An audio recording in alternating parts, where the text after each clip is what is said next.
Okay, today is March 17th, 2013. It happens to be Roy Dorfler's birthday. We're taking a small little tour today of some of the houses that his dad, Pop Dorfler, was involved in. So we're standing in front of 6520 Banbury Road, and this is one of the houses that Roy's father was involved in. Can you say a word about it there, Dad?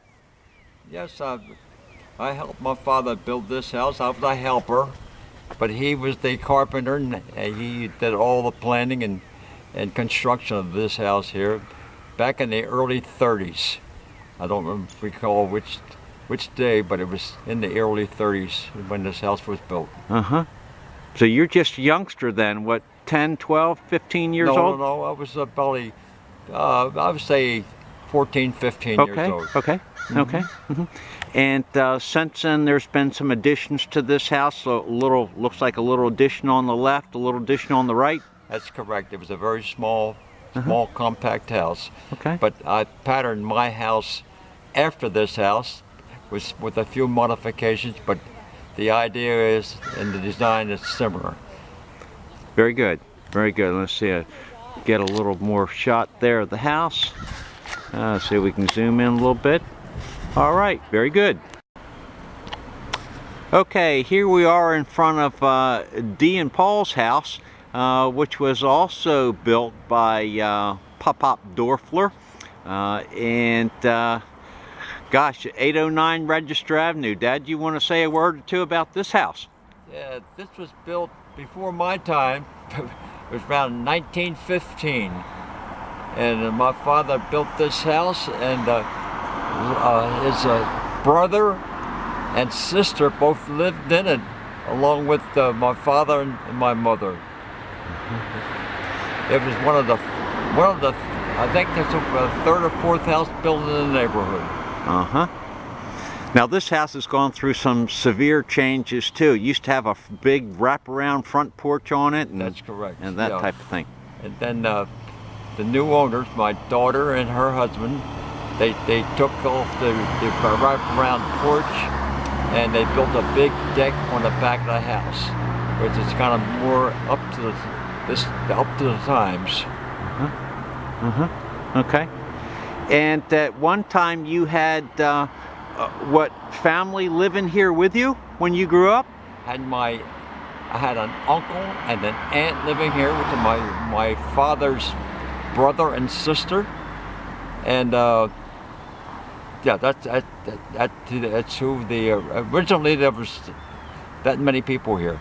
Now I can remember even myself being young. At the very top, we used to call it the lookout, and there was a little fence enclosure and a way through the attic that you could stand on top of the roof, a little flat portion on top of the roof. They used to call it the Widow's Watch. The Widow's Watch. Yeah. Okay.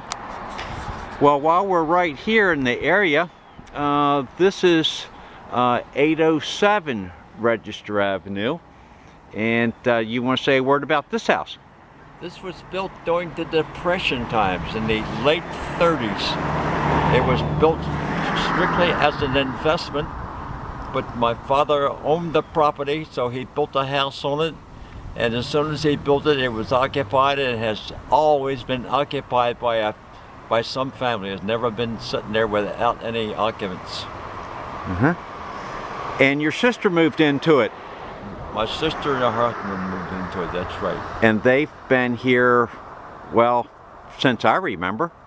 A long time. A long time, yeah. 60-some years. Yep.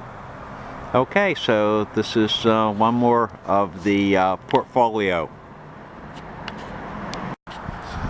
This address is 905 Register Avenue.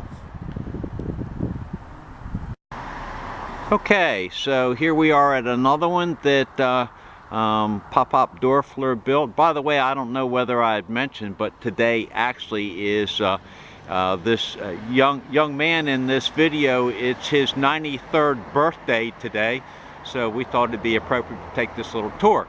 Why don't you tell a little something about this house?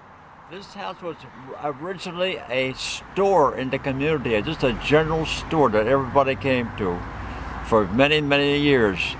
Then later on, it was turned into an individual house, and lots of improvements have been made to it. It doesn't even remotely resemble the store that it originally was. But it started out as a store and became a house to what you see now. Was that a store that you used to patronize as a child? Yes, yes. The whole neighborhood would patronize it. And what kind of things would you buy at the store? Oh, all kinds of groceries and of course goodies, candies, cakes, and stuff like that. But it sold a little bit of everything. Well, a loaf of bread and stuff like that? Yes, that's all the essentials that you use come day to day. What'd you have to pay for a loaf of bread back then at that store? Oh, probably 4 or 5 cents. Okay. All right, next house. This house here is actually on Register Avenue. Its address is 911 Register Avenue.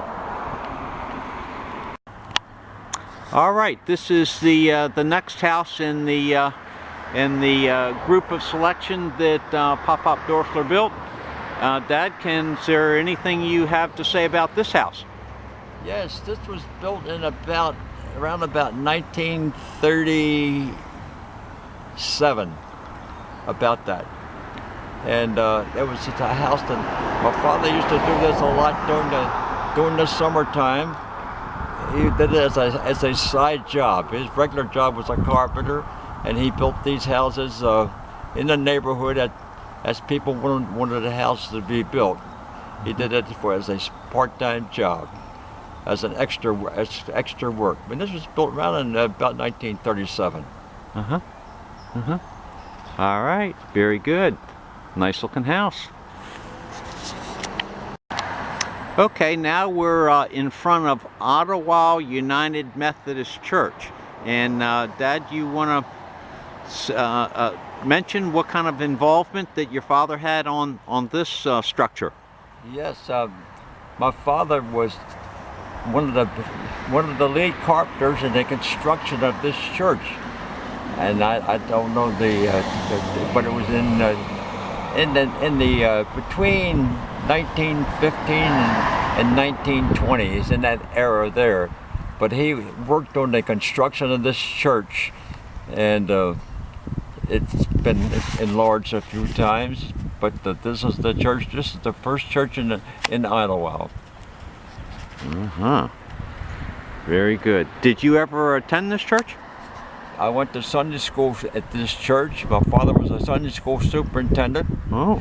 And I was involved in this church as a member since during my early teen years. And then after I started into high school, we changed to the Towson Methodist Church. But I started out right here at the Idlewylde Methodist Church. All right, very good.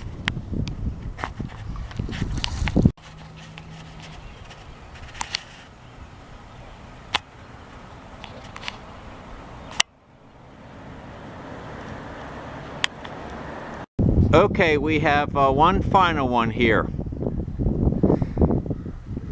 All right, Dad, you want to say something about this house? Yes, this house was built we started building this in May of 1947, and we moved in January of 1948. And the reason for building this house is that we had 2 young little boys, and where we were staying on Burke Avenue in an apartment, the lady said, "I don't mind the 1 baby, but not 2 babies, so you're gonna have to move." So my wife and I bought this property and built this house here in 1947 because of our growing family. And so it was built by basically you and your dad? Yes. Yes, my father was the contractor, and I was his helper for building this house. Very good, very good. Let's get a nice. And so you have You have never moved out of this location once you moved in? Never have moved out of this location. The only time I was out of this location when I was in the service during World War II. But I've always lived here ever since my wife and I got married. All right. Very good.